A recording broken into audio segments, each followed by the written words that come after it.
Roberta Zampetti, bom dia. Bom dia, Paulo Leite, tudo bem? Tudo bem, você me contou numa conversa por telefone que uma entrevista que você realizou aí no seu exercício da profissão de jornalista, causou um impacto muito grande. Como você mesmo diz, eu costumo dizer que você ficou impactada com essa Foi, informação. lembrei de você demais, Paulo Leite, por conta disso, porque eu fiquei realmente impactada. Engraçado, né? Como é que às vezes uma entrevista, uma conversa com uma outra pessoa pode mudar algumas coisas na gente, E né? o que essa entrevista tem de tão especial, o conteúdo dessa entrevista tem de tão especial? Eu entrevistei, é um senhor, ele chama Alexander, ele tem 72 anos, ele mora no Rio de Janeiro, ele é judeu naturalizado brasileiro, ele tem um livro, o livro dele vale a pena as pessoas lerem, chama-se O Sobrevivente, Memórias de um Brasileiro que Escapou de Auschwitz, né? Ele é presidente da Associação Brasileira dos Israelitas Sobreviventes da Perseguição Nazista. E hoje ele fica por conta, eu até falei, o senhor dá palestras, ele conta a história dele, ele falou assim, não, Roberto, eu dou testemunho. Agora, qual que é? Ele viaja, ele fala para as pessoas, ele vai muito em escola. Então, ele esteve em Belo Horizonte justamente para falar para alunos, jovens, meninos, adolescentes, né? E o objetivo dele, que eu percebi, Paulo Leite, é chamar a atenção para a tolerância. Como é que é importante sermos tolerantes nesse mundo, com as pessoas, com tudo, né, Paulo Leite? O que aconteceu? Setembro de 1939, o exército nazista invadiu a Polônia, ele é polonês, quer dizer, judeu, né, morava na Polônia, e aí uma invasão mudou completamente a vida da família. Ele tinha só 12 anos de idade, viu parentes e amigos serem enforcados assim na frente dele, os alemães arrancando as barbas dos judeus com as mãos, Paulo Leite. Ele falou assim para mim, Roberta, eu lembro direitinho, o rosto das pessoas ficava em carne viva. Lá na cidade dele, as pessoas ficaram confinadas, só no primeiro mês ele viu 5.000 pessoas morrerem por causa de fome. Eram 160.000 pessoas na cidade, que judeus, né, que foram confinados. Ele foi um dos 1.600 que sobreviveram, mas depois foram para o campo de concentração. Com 16 anos, Paulo Leite, ele viu a mãe dele pela última vez numa fila para a câmara de gás. Então ele falou assim, eu lembro da minha mãe dando tchauzinho para mim, mas as lágrimas caindo. Só que ele não entendia o que ia acontecer com a mãe dele, né?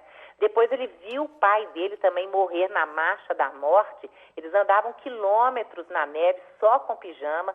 Aí ele falou assim, ele me contando que as pessoas iam caindo, e quando não morriam, iam lá os soldados e davam tiro e matavam na hora, sabe? Que tristeza. Só para você ter uma ideia, com 17 anos ele pesava 28 quilos. Meu Deus do céu. E interessante que uma pessoa que tem toda essa carga, né, de uma história passada dura, sofrida, ainda dá testemunhos de sobrevivência e de tolerância.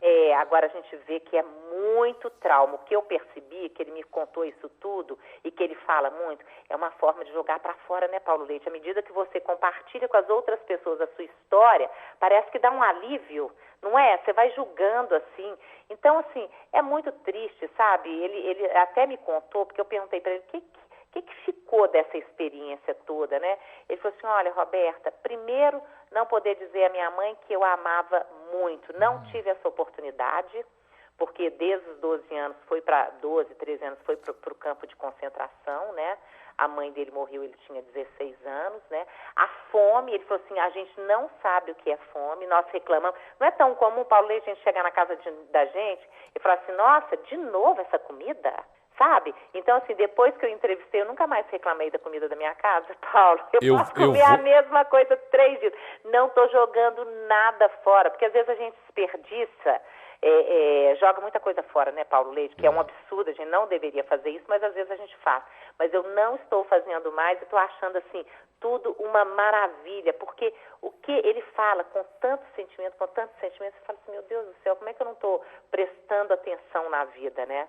Eu vou aconselhar ao Rafael, meu filho, que assista essa entrevista com muita atenção. Com certeza. Então, leia esse livro, sabe? Memórias de um Brasileiro que Escapou de Auschwitz. Eu estou fazendo propaganda do livro, não ganho nada com isso. É porque eu li o livro, aí ele conta em detalhes. São coisas que estão muito longe da gente acreditar que existiu, né, Paulo Leite? Acho que é bom, sabe? Depois eu fiquei pensando, por que o senhor Alexander sobreviveu porque ele me contou que ele sentiu que ele estava morrendo mesmo, mas que alguém deu um copo de leite para ele e foi a salvação na época. E aí eu li um livro de um outro autor, que eu não me lembro o nome desse autor, mas ele diz no livro dele o seguinte, que quem conseguiu sobreviver ao Holocausto foi porque tinha um sentido para a vida. Olha aí o interessante da gente ter um sentido para a vida, para a gente dar conta de passar pelas nossas dificuldades, né, Paulo? Sim. E o senhor Alexander, quer dizer, ele foi o único de uma família de 60 pessoas, né, que sobreviveu. Ele tinha uma tia que morava no Rio de Janeiro. Então ele falou que o tempo todo ele pensava nessa tia, que se ele pudesse fugir, ele viria para o Brasil. Ele não conseguiu vir direto para o Brasil, mas ele foi para os Estados Unidos e conseguiu, e hoje ele fala que ele se sente um brasileiro, aliás, ele é naturalizado brasileiro, né?